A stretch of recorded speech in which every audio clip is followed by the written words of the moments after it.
अस्सलाम वालेकुम student, doctor Tahmina नज़ीर hair. आज हम फिजियोलॉजी का चैप्टर स्टार्ट कर रहे हैं जिसमें हमने ट्रांसक्रिप्शन और ट्रांसलेशन के ऊपर फोकस करना है। ठीक है, कल हमने जो चैप्टर स्टार्ट किया था जेनेटिक कंट्रोल का, उसके फंक्शन का और सेल की फंक्शनिंग को वो किस तरह जीन्स कंट्रोल करते हैं, इस चीज़ पे पढ़ने के लिए तो कल का इंट्रो का लेक्चर मुझे उम्मीद है आप लोगों को समझ आ चुका होगा। टोटली एफएससी बेस्ड था। तो आज का लेक्चर हम स्टार्ट करते हैं। आज का लेक्चर हमारा ट्रांसक्रिप्शन के ऊपर और आरएनए के टाइप्स के ऊपर है। तो हमारे चैप्टर का नाम है genetic control of protein synthesis, cell function and cell reproduction. ये जेनेटिक कंट्रोल के थ्रू आपके सेल के अंदर प्रोटीन कैसे बन रही हैं, प्रोटीन बनने के बाद आपका सेल का फंक्शन किस तरह परफॉर्म हो रहा है, उसके अलावा आपके सेल किस तरह रिप्रोड्यूस कर रहा है। तो ओवरऑल आपका जो जेनेटिक कंट्रोल सिस्टम है वो हम पढ़ेंगे। तो ये आपका लेक्चर नंबर 9 है। आज का लेक्चर स्टार्ट करते हैं। बिस्मिल्लाहिर्रहमानिर्रहीम। तो सबसे पहले हम पढ़ते हैं ट्रांसक्रिप्शन के प्रोसेस को। ट्रांसक्रिप्शन बेसिकली कहते हैं डीएनए से आरएनए की फॉर्मेशन के प्रोसेस को बोलते हैं ट्रांसक्रिप्शन। आरएनए से प्रोटीन की फॉर्मेशन को बोलते हैं ट्रांसलेशन। तो हम अभी पढ़े हैं ट्रांसक्रिप्शन, जिसमें हम देखेंगे कि डीएनए से आरएनए का बनना किस किस मराहल से गुजरकर होता है। तो सबसे पहले हम ट्रांसक्रिप्शन के प्रोसेस में बेसिक उसकी टर्मिनोलॉजीज देखते हैं, कौन कौन सी उसकी बेसिस यूज होती हैं। Because the DNA is located in nucleus of the cell, yet most of the function of the cell are carried out in the cytoplasm. There must be some means for DNA genes of the nucleus to control the chemical reaction of the cytoplasm.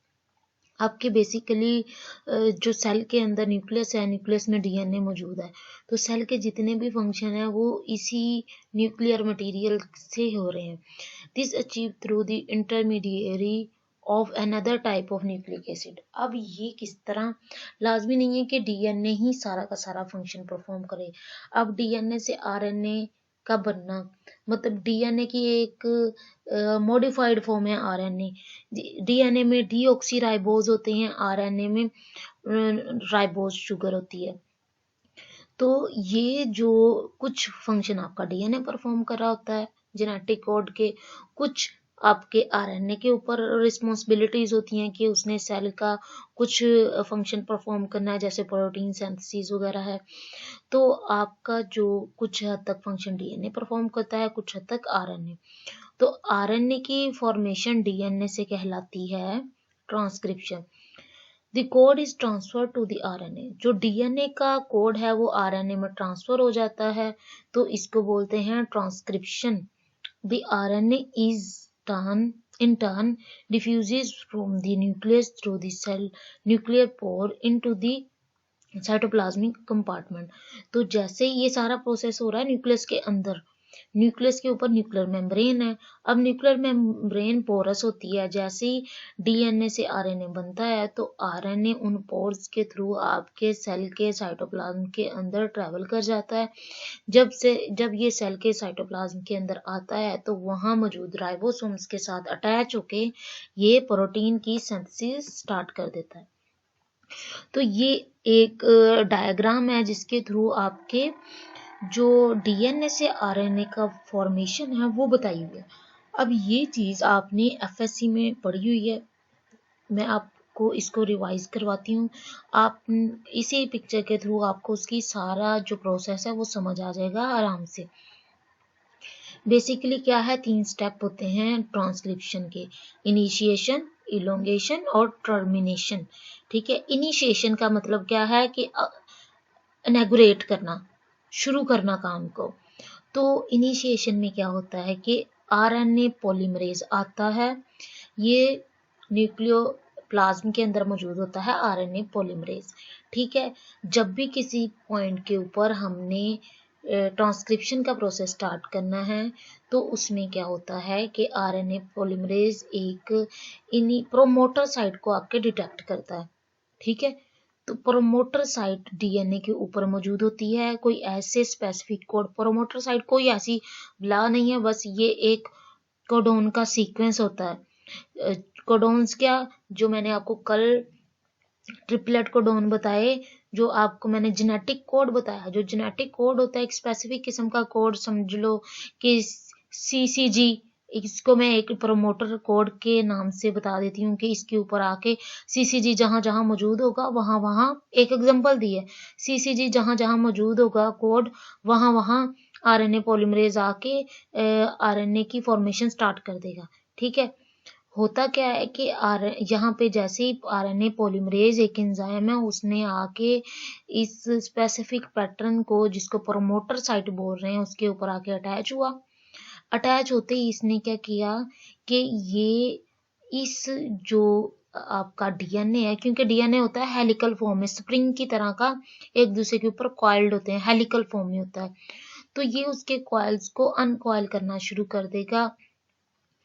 और ये किस pattern में करेगा, फर्ज करो कि आपका अगर जो साइड थी 3 to 5 है, इन दोनों में से कोई एक जगह पे प्रोमोटर साइट होगी, एक अपर कॉइल है, एक नीचे वाली कॉइल। अब इन दोनों में से कोई एक सिलेक्ट होगी, जिसको बोलेंगे, जो सिलेक्ट होगी इसको बोलेंगे टेम्पलेट। ठीक है, अब ये जो टेम्पलेट है, अगर उसका जो सीक्वेंस है वो 3 से 5 का सीक्वेंस है, तो जो इसके ऊपर आके RNA पॉलीमरेज अटैच होगा, तो जो इसके ऊपर न्यू RNA बनेगा वो किस पैटर्न में बनेगा, वो 3 से 5 के पैटर्न में बनेगा, ऑपोजिट होगा। यहाँ से वो, अगर ये 3 to 5 है तो वो यहाँ से 3 to 5 इस तरह ऑपोजिट डायरेक्शन में होगा। ठीक है, तो जैसे ये इधर 3 to 5, ठीक हो गया। तो ये कोडिंग स्ट्रैंड है, कोडिंग स्ट्रैंड है, और ये टेम्पलेट स्ट्रैंड है, जिसके ऊपर आके जिसकी कंप्लीमेंट्री प्रोडक्ट बन रही है। अब दूसरा प्रोसेस है इलोंगेशन का।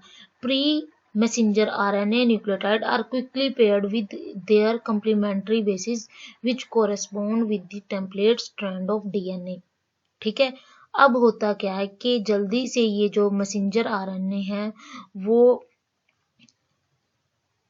इन बेसिस को लाके इस टेम्पलेट स्ट्रैंड के ऊपर अरेंज कर देता है। ठीक है, किस पैटर्न में करेगा, ऑपोजिट पैटर्न में। ये 3 to 5 था, वो इस इधर से 3 to 5 आना शुरू हो जाएगा। ठीक है, तो इस तरह साथ साथ अनकॉइलिंग होती जाती है डीएनए की, डीएनए खुलता जाता है, अनकॉइलिंग मीन खुलता जाता है, और साथ साथ न्यू आरएनए यूं बनता आता है।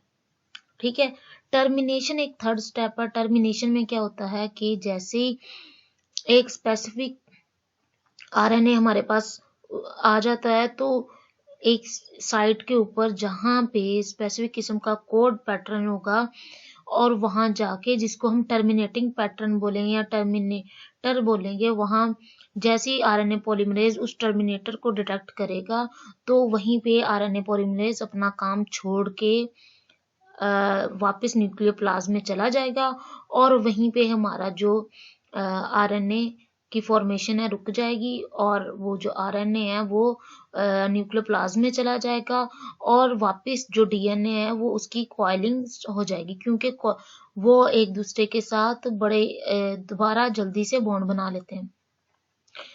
Termination: when the RNA polymerase reaches the terminator, it signals the RNA polymerase to stop and release from the DNA.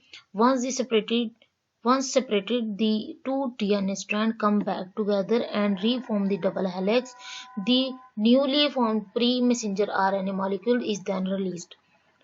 बात समझ आई है? ये सारी मैंने आपको बात पहले भी बता दी, अब दोबारा बताती हूँ। होता क्या है, सिंपली इनिशिएशन में जो आरएनए पॉलीमरेज आके स्पेसिफिक टेम्पलेट के ऊपर कोड को डिटेक्ट करता है, वहां अपना काम करना शुरू कर देता है। काम क्या करता है कि ये अनकॉइल करता है डीएनए को। डीएनए को अनकॉइल करने का क्या मतलब है कि उसका जो हेलिकल पैटर्न था उसको खोल रहा है।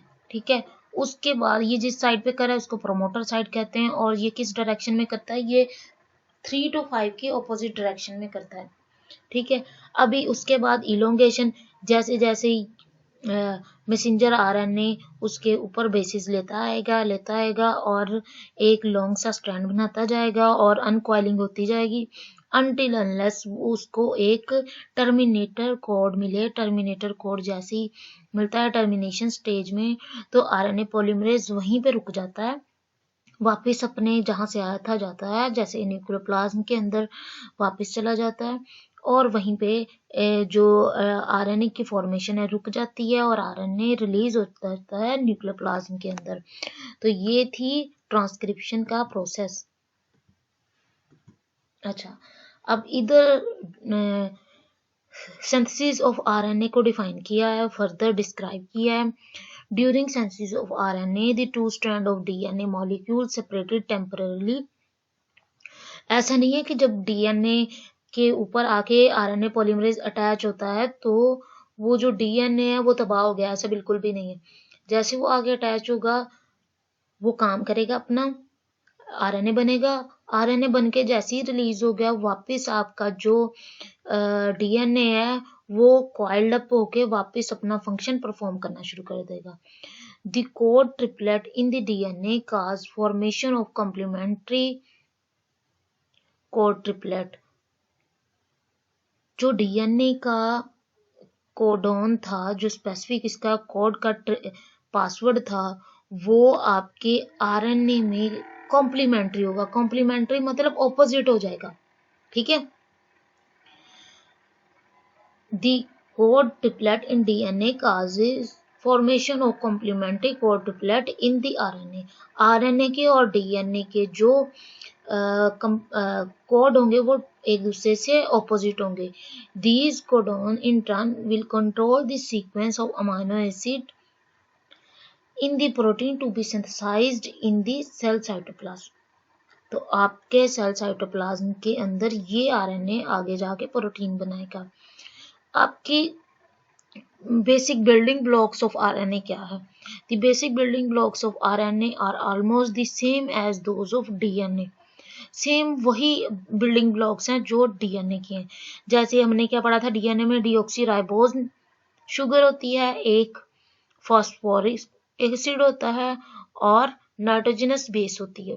तो ये तीनों मिलके डीएनए बनाते हैं।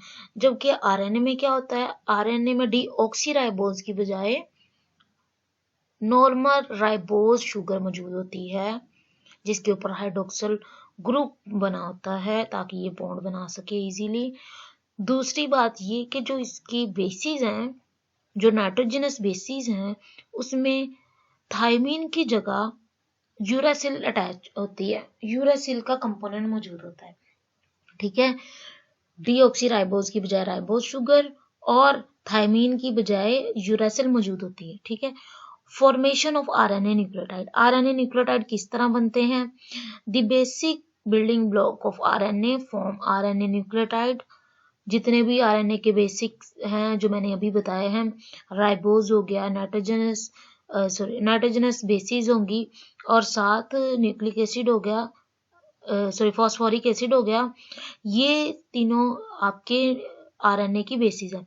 ये मिलके आरएनए के न्यूक्लियोटाइड बनाएंगी और ये न्यूक्लियोटाइड होंगे वो उनके अंदर एडेनिन, ग्वानिन, साइटोसिन और यूरासिल बेसिस के तौर पे अटैच होंगी, ठीक है। अब इधर प्रोसेस बताया है। The activation of RNA nucleotide, the next step in the synthesis of RNA is the activation of RNA nucleotide by an enzyme RNA polymerase। जैसे ही RNA polymerase आता है, जो RNA nucleotide हैं वो बनना शुरू हो जाते हैं, मतलब उसकी बेसिस आपस में जुड़ना शुरू हो जाती हैं। This occur by adding to each nucleotide to extra phosphate radical to form triphosphate। अब ये होता कैसे है कि जैसे ही आरएनए पॉलीमरेज आता है तो आरएनए न्यूक्लियोटाइड बनना शुरू हो जाते हैं। ये बेसिकली एटीपी के टूटने की बाद जो उसकी फॉस्फेट आयन की एनर्जी प्रोड्यूस होती है, वो जो एनर्जी है वो इन आरएनए न्यूक्लियोटाइड के बनाने में हेल्पफुल है।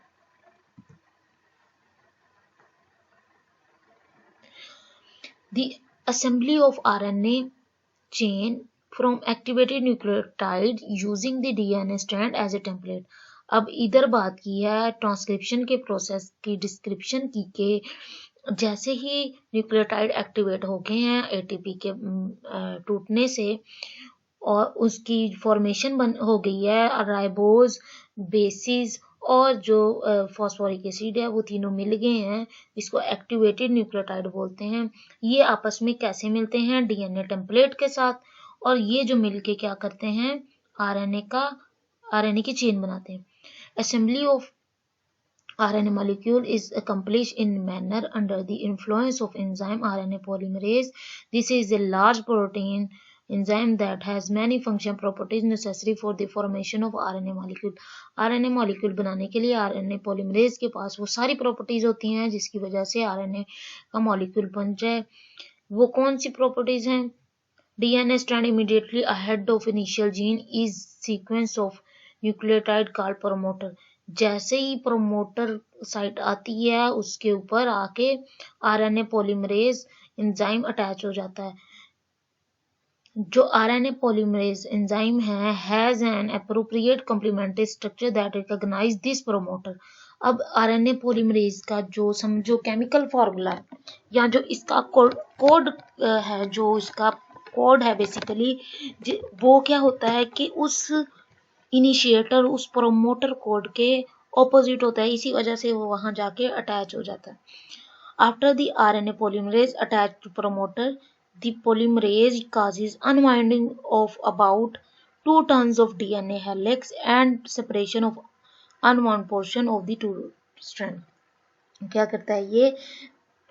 जो डीएनए होता है बेसिकली हेलिकल फॉर्म में होता है, तो जो उसके 2 टर्न्स है ना उसको ये खोल देता है तकरीबन, और खोल के उसके साथ अटैच हो जाता है।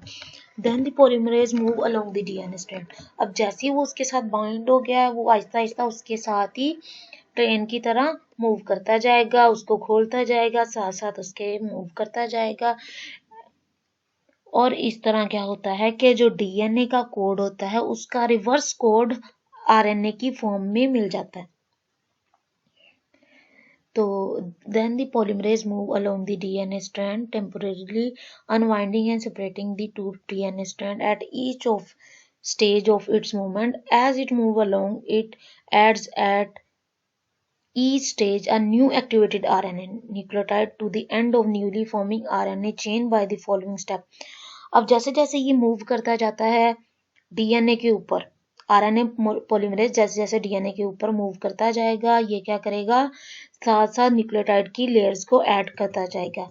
यही बात उन्होंने बताई है कि जैसे जैसे ये मूव करता जाएगा ये न्यूक्लियोटाइड की लेयर्स को यहाँ पे अटैच करता जाएगा।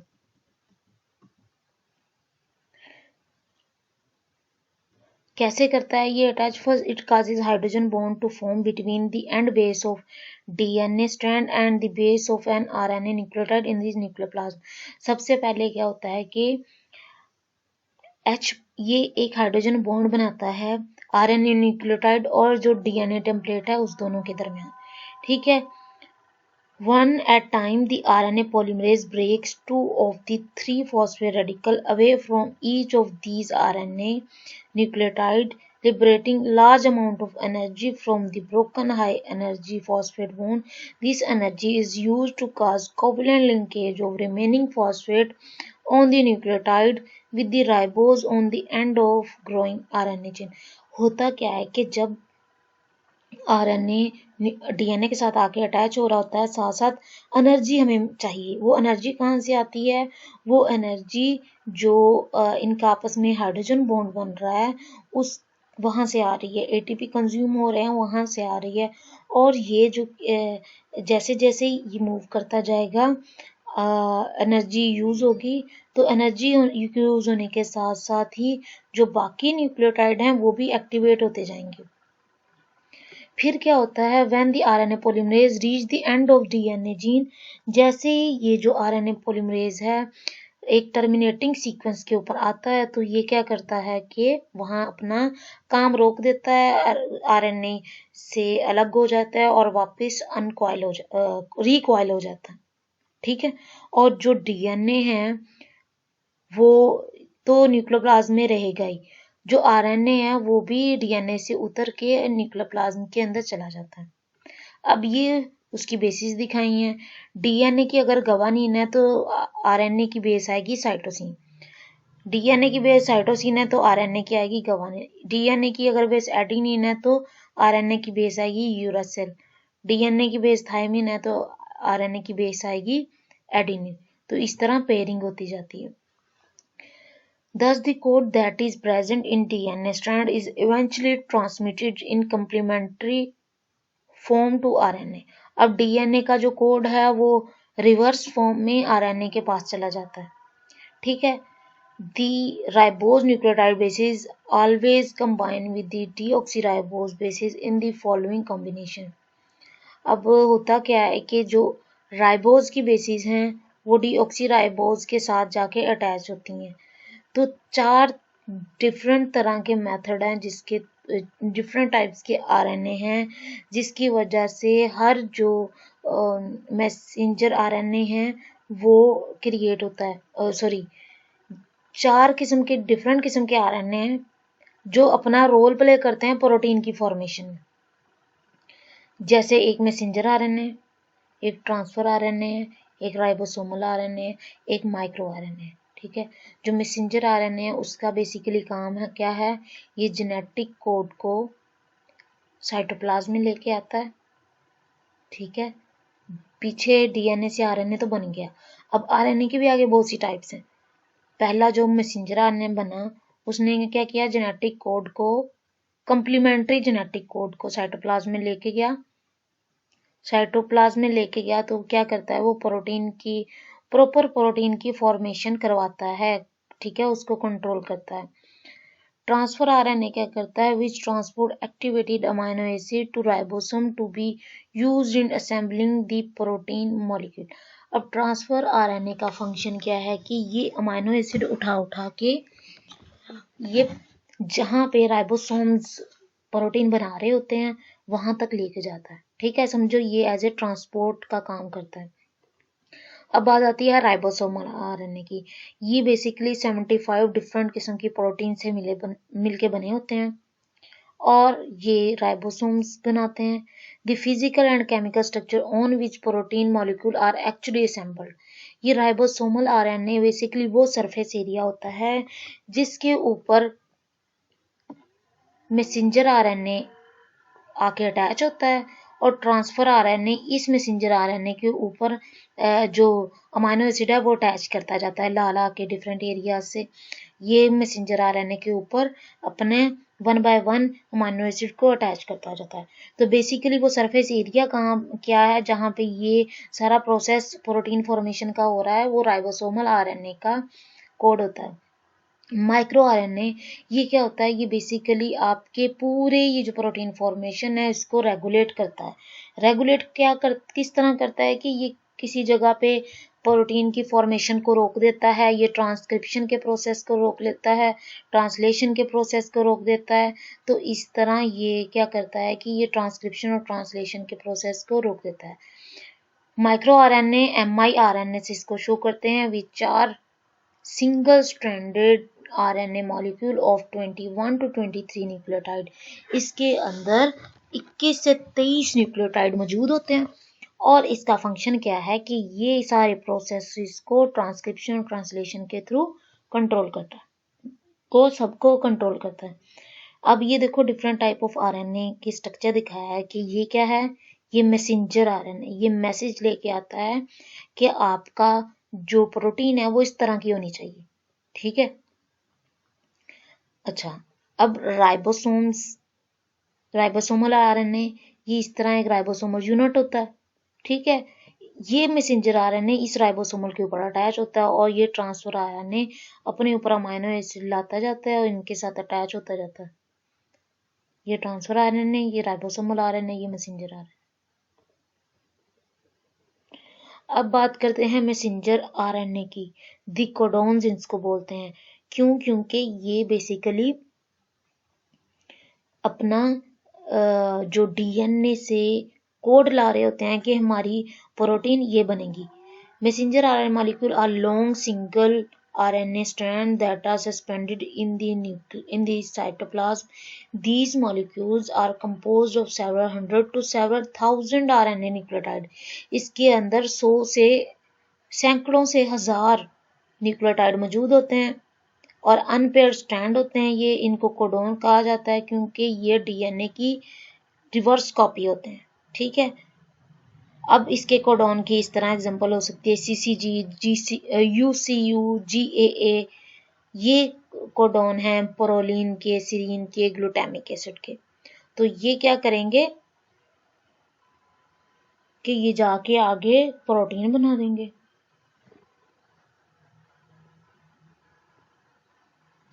अब ये देखें, हर अमाइनो एसिड, अगर आपका RNA कोड GCU है, CGU है, AAU है, ये सारे RNA कोड है।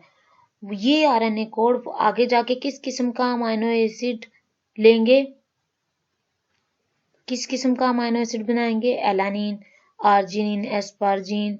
तो ये स्पेसिफिक कोड हैं, एक स्पेसिफिक अमाइनो एसिड को शो करते हैं। अगर मेरे पास रिपीटेडली UCU आ रहा है तो इसका क्या मतलब है कि मैं सीरीन की अमाइनो एसिड, मतलब सीरीन के अमाइनो एसिड बन रहे हैं जो मिलके आपस आके जाके प्रोटीन बनाएंगे। अभी देखो, ये स्टार्ट कोडोन और स्टॉप कोडोन है। AUG जहां पे आएगा वहां पे स्टार्ट हो जाएगा, प्रोमोटर साइट होगी। UAA जहां पे आएगा वो स्टॉप होगा। अब उसके बाद ट्रांसफर RNA की बात करें, एंटीकोडोन भी इसको बोलते हैं। Another type of RNA that play an essential role in protein synthesis is called transfer RNA because it transfer amino acid molecule to protein molecule as the protein is being synthesised. तो ये क्या करता है कि ये amino acid को अपने sir पे उठा के ये मैसेंजर RNA के ऊपर जाके बिठा देता है। ठीक है, each type of transfer RNA combines specifically with one of the 20 amino acids that are to be incorporated into protein। अब ये transfer RNA one by one different किस्म की अमाइनो एसिड को उठाता लाता है और प्रोटीन बनाता जाता है। तो हम ट्रांसफर RNA को कैरियर भी बोल सकते हैं कि ये ट्रांसपोर्ट का काम कर रहा है। tRNA then act as a carrier to transport the specific type of amino acid to ribosomes where, क्योंकि ये राइबोसोम्स के ऊपर जाके अटैच करवा रहा है, where protein molecule are forming in the ribosomes, each specific type of transfer RNA recognize a particular codon on the messenger and thereby deliver the appropriate amino acid to the appropriate place in the chain of the newly forming protein। तो ये क्या कर रहा है, basically transfer RNA amino acid को उठा के messenger RNA की तरफ ला रहा है ताकि हमारी स्पेशल किस्म की प्रोटीन बन सके। Transfer RNA which contain only about 80 nucleotide is relatively small molecule in comparison with messenger RNA। अब मैसेंजर RNA की निस्बत जो ट्रांसफर RNA है उसकी लेंथ कम होती है, 80 न्यूक्लियोटाइड होते हैं। ठीक है, और इसका एक क्लोवर लीफ टाइप एक अपीयरेंस होती है, जिसने मतलब एक हेड बना होता है जिसके ऊपर आके अमाइनो एसिड ने अटैच होना होता है। देखो ये किसका क्लोवर हेड है, ये इसके ऊपर इस तरह अमाइनो एसिड अटैच होते जाते हैं। ये आपका ये जो पिंक पिंक है ये राइबोसोमल प्रोटीन है, राइबोसोम्स हैं। राइबोसोम्स के ऊपर जैसे ही मैसेंजर RNA आके अटैच होता है तो CCG के साथ GGG का एक ट्रांसफर RNA अटैच हो जाता है और ये सात स्पेसिफिक किस्म के अमाइनो एसिड को लेके आता है और अटैच करता जाता है। राइबोसोमल RNA की बात की जाए तो the third type of RNA in the cell is ribosomal RNA. It constitute about 80% of the ribosome। अब राइबोसोमल RNA क्यों कहा जाता है, क्योंकि राइबोसोम ज्यादातर 60% इसी से बना होता है। The remainder of the ribosome is protein containing about 75 type of protein that are both structure protein and enzyme needed in manufacturing of protein। Basically ribosome होते ही प्रोटीन फॉर्मेशन के लिए, तो इसका खुद का स्ट्रक्चर भी इसी से मिलकर बना होता है राइबोसोमल RNA से। उसके अलावा ये प्रोटीन इन नेचर होती है, इसके अंदर एंजाइम भी वही होते हैं जो प्रोटीन को फॉर्मेशन में हेल्पफुल है। The ribosome is the physical structure in the cytoplasm on which the protein molecule are actually synthesized। ठीक है, तो ये वो सरफेस एरिया है, ये वो स्ट्रक्चर्स हैं जिसके ऊपर सारी प्रोटीन बन रही है. However, it always function in association with the other two type of RNA as well. Transfer RNA transport amino acid to the ribosome for incorporation into the developing protein molecule, whereas messenger provide information. तो आपका जो transfer है उसने transfer करना है, messenger ने message लेके आना है और राइबोसोमल ने ओवरऑल सबको इकट्ठा करना है. Formation of ribosome in nucleus. आपका जो न्यूक्लियोलस है उसके अंदर राइबोसोम की प्रोडक्शन हो रही होती है. किस तरह? The DNA gene for the formation of ribosomal RNA are located in 5 pair of chromosome in nucleus and each of these chromosomes contain many duplicate of these particular genes because of their larger amount of ribosomal RNA required for the cellular function. अब चूंकि आपका ribosomes का cell के अंदर बहुत ज़्यादा काम होता है, ओवरलोडेड फंक्शन होता है, इसलिए वो जीन्स जो इसको बनाते हैं उसकी कॉपीज, उसके रेप्लिकास सेल न्यूक्लियस के अंदर मौजूद होते हैं. As the ribosomal RNA form, it collect the in nucleolus. जैसी RNA फॉर्म बनता है राइबोसोम्स, वो न्यूक्लियोलस की तरफ शिफ्ट हो जाता है. A specialized structure lying adjacent to chromosomes when large amount of ribosomal are being synthesized as occur in cell that manufacture large amount of protein. The nucleolus is a large structure whereas in cell that synthesize little protein the nucleolus may not be even seen. तो वो कहते हैं कि अगर जहाँ जैसे ही आपके nucleus के अंदर आरएनए बनता है राइबोसोमल आरएनए, तो वो बन के न्यूक्लियोलस की तरफ शिफ्ट हो जाता है. Ribosomal RNA specially process in nucleolus, और वो न्यूक्लियोलस में स्पेशली उसकी प्रोसेसिंग होती है जहाँ वो राइबोसोमल प्रोटीन के साथ अटैच होता है, उसकी कंडेंसेशन होती है, उसके प्रीमोर्डियल सब यूनिट अटैच होते हैं, इस वजह से उसकी कंडेंसेशन हो जाती है. These subunits are then released from the nucleolus, transported through the large pores of nuclear envelope to almost all part of this cytoplasm, और यहाँ से फिर वो साइटोप्लाज्म की तरफ पोर्स से गुजर के चला जाता है. After the subunit enter the cytoplasm, they are assembled to form mature functional ribosome.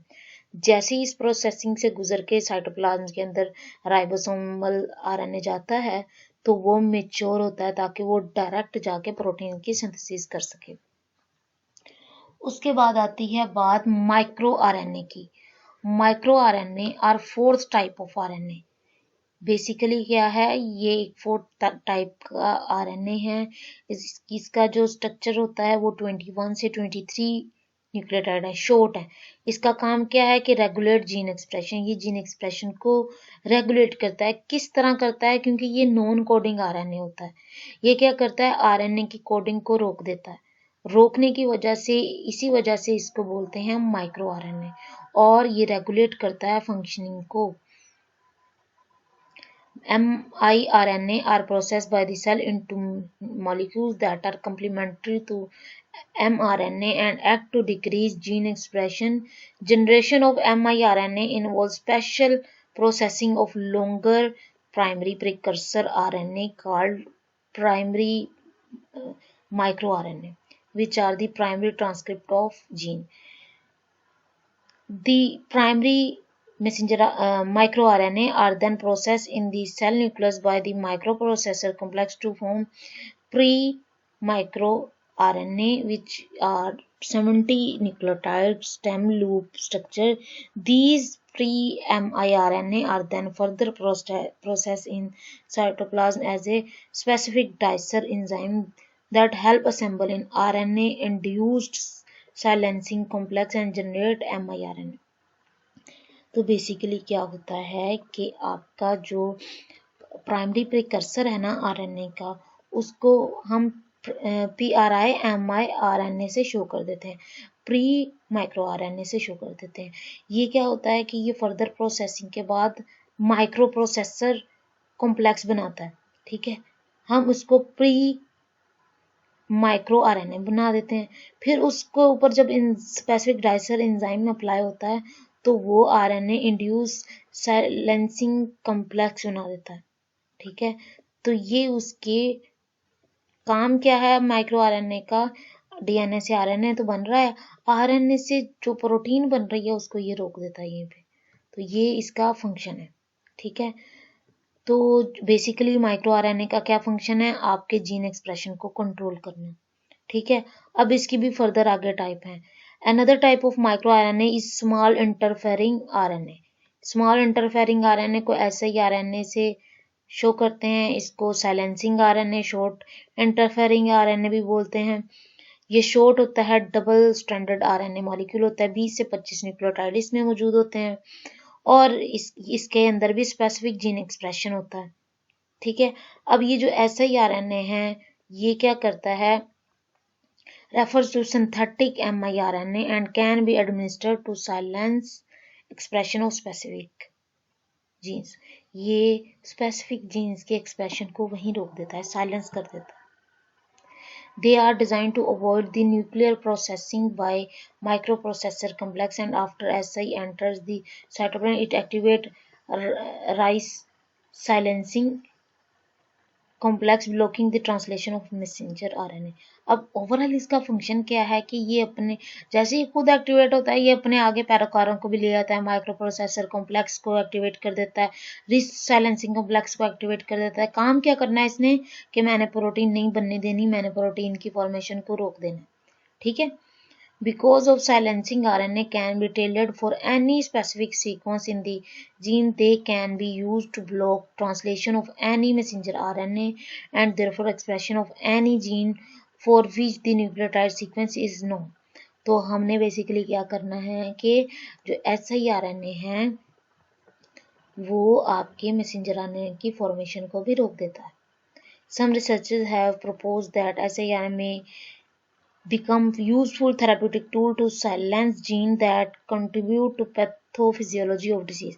अब इस जो siRNA है इसका ये फायदा होगा क्योंकि ये स्पेसिफिक प्रोटीन को फॉर्मेशन को रोक देता है, और अगर वो प्रोटीन हमारी बॉडी के अंदर खराबी पैदा कर रही है, वो प्रोटीन आपके स्टमक के एंजाइम्स को अफेक्ट कर रही है, कोई बीमारी ला रही है, तो हम जेनेटिक लेवल पे जाके उसको कंट्रोल कर सकते हैं। तो ये बेसिकली बताया है कि जैसे ट्रांसक्रिप्शन से आरएनए बनता है, प्राइमरी माइक्रो आरएनए, तो इसके साथ ही माइक्रो प्रोसेसर कॉम्प्लेक्स आ जाता है, वो आके अब इसी हेल्प के थ्रू प्री माइक्रो आरएनए बना देता है। ठीक है, अब वो क्या करता है कि डाइसर जैसी अटैच होगा इसके साथ डाइसर कॉम्प्लेक्स, तो वो रिस बना देता है। ठीक है, अब ये जो रिस कॉम्प्लेक्स है उसकी वजह से क्या होता है कि आपका जो मैसेंजर आरएनए है या ट्रांसक्रिप्शन है वो रुक जाती है।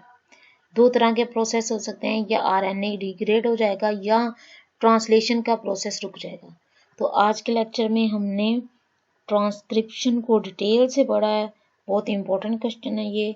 मैसेंजर आरएनए की टाइप्स बहुत इंपॉर्टेंट है, मैसेंजर आरएनए कह रही हूँ, आरएनए की टाइप।